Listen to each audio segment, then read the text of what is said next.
Show that the sequence A N को इस तरह से डिवाइड किया गया है, A N plus one equals to one minus root under one minus A N, and N क्या है, N greater equals to one है and A one less than one है। तो ये जो सीक्वेंस है ए एन कन्वर्ज करेगा zero पे, तो ये हमें प्रूफ करना होगा, ठीक है। अच्छा, सपोज ए एन कन्वर्ज कर रहा है एल पे, तो limit N tends to infinity A N equals to है एल।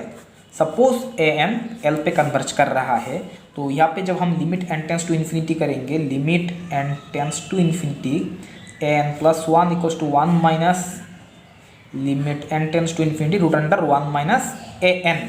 तो दिस इम्प्लाइज ये क्या होगा, ये this equals to L equals to one minus root under one minus limit N tends to infinity पे ए एन का value होगा L, ठीक है। अच्छा, तो अब क्या करना है, अब वन को लेफ्ट साइड पे ले जाओ, तो होगा एल माइनस वन, एंड इसे भी हम लेफ्ट साइड पे ले जाते हैं, minus root under one minus L equals to zero. Okay, तो दिस इम्प्लाइज यहाँ से माइनस वन कॉमन लेते हैं, minus one minus L and minus root under one minus L equals to zero. तो दिस इम्प्लाइज, एक काम करते हैं, यहाँ से हम root under L minus one को minus root under one minus L को कॉमन ले सकते हैं, तो यहाँ पे होगा root under one minus L and plus one, this equals to zero. अच्छा,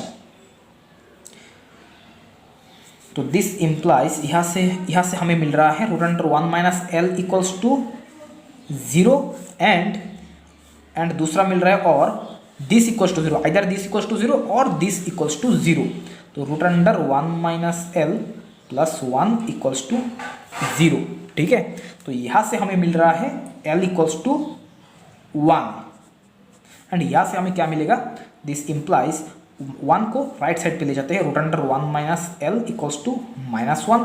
अब बोथ साइड पे स्क्वायर करते हैं, तो हमें मिलेगा one minus L equals to minus one का स्क्वायर इक्वल्स टू वन, तो वन वन कैंसिल, तो this implies L equals to zero.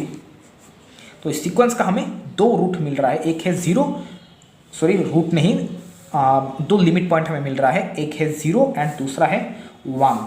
अच्छा, तो ये सीक्वेंस अगर दो पॉइंट पे कन्वर्ज कर रहा है, तो इसका मतलब ये जो सीक्वेंस है वो कन्वर्जेंट नहीं होगा, ठीक है। तो देखते हैं कि एल इक्वल्स टू जीरो होगा या वन होगा या नहीं, या दोनों होगा, ठीक है। अच्छा, ये जो सीक्वेंस है ए एन जो सीक्वेंस है, देखते हैं ये मोनोटोनिक इंक्रीजिंग होगा या डिक्रीजिंग होगा, या इंक्रीजिंग डिक्रीजिंग कुछ भी नहीं होगा। अच्छा, देखो यहाँ पे काम करते हैं हम, यहाँ पे रैशनलाइज कर लेते हैं, तो one minus root under one minus A N into one plus root under one minus A N से मल्टीप्लाई कर देते हैं न्यूमरेटर एंड डिनोमिनेटर पे, one plus root under one minus A N. तो दिस इक्वल्स टू होगा one minus root under one minus A N, one square and इसका square, ठीक है। तो A minus B into A plus B होगा A square minus B square by one minus root under one minus A N. तो this equals to one minus, अब ये root का square होगा, तो ये रूट एंड स्क्वायर कैंसिल हो जाएगा, तो one minus A N by है one minus root one minus A N. अब यहाँ से अब अगर आप ब्रैकेट को हटाओगे तो minus one and plus one cancel हो जाएगा, एंड माइनस माइनस होगा प्लस, तो A N by one minus root under one minus A N, ठीक है। अच्छा, and A N plus one equals to this हमें मिल रहा है। अच्छा, अब जब आप यहाँ पे एन के जगह वन रखोगे, एन के जगह वन रखोगे, तो आपको मिलेगा A two equals to A one by one minus root under one minus A one, ठीक है। अच्छा, सॉरी ये माइनस नहीं, ये प्लस था, यहाँ पे प्लस प्लस, ठीक है। अच्छा, अब देखो ये एक पॉजिटिव टर्म है, ठीक है, तो A one by some positive term is less than from A one होगा, ठीक है।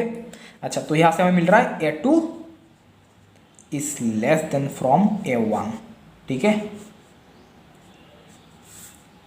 जब आप यहाँ पे एन की जगह टू रखोगे तो आपको मिलेगा A three equals to A two by one plus root under one minus A two. अब this is less than from A two है, ठीक है। तो यहाँ से हमें मिल रहा है A3 is less than from A2, ठीक है। अच्छा, तो A3 is less than from A2 and A2 is less than from A1। तो इसका मतलब जो सीक्वेंस है वो AN sequence monotonically decreasing sequence है। AN सीक्वेंस का हमें दो लिमिट पॉइंट मिल रहा था, एक मिल रहा था 1 एंड दूसरा मिल रहा था 0, L equals to 1 and L equals to 0 हमें मिल रहा था, ठीक है। अच्छा, तो A1 is less than from 1, A1 जो है वो 1 से छोटा है, A2 1 से छोटा होगा, A3 भी 1 से छोटा होगा। मतलब ये इंक्रीज तो नहीं कर रहा है, ये डिक्रीज कर रहा है। ये सीक्वेंस जो है वो डिक्रीज कर रहा है, तो इसका मतलब इसका लिमिट पॉइंट 1 नहीं होगा, लिमिट पॉइंट होगा 0, ठीक है। तो इसका मतलब AN सीक्वेंस जो है वो कन्वर्जेंट होगा एंड 0 पे कन्वर्ज करेगा।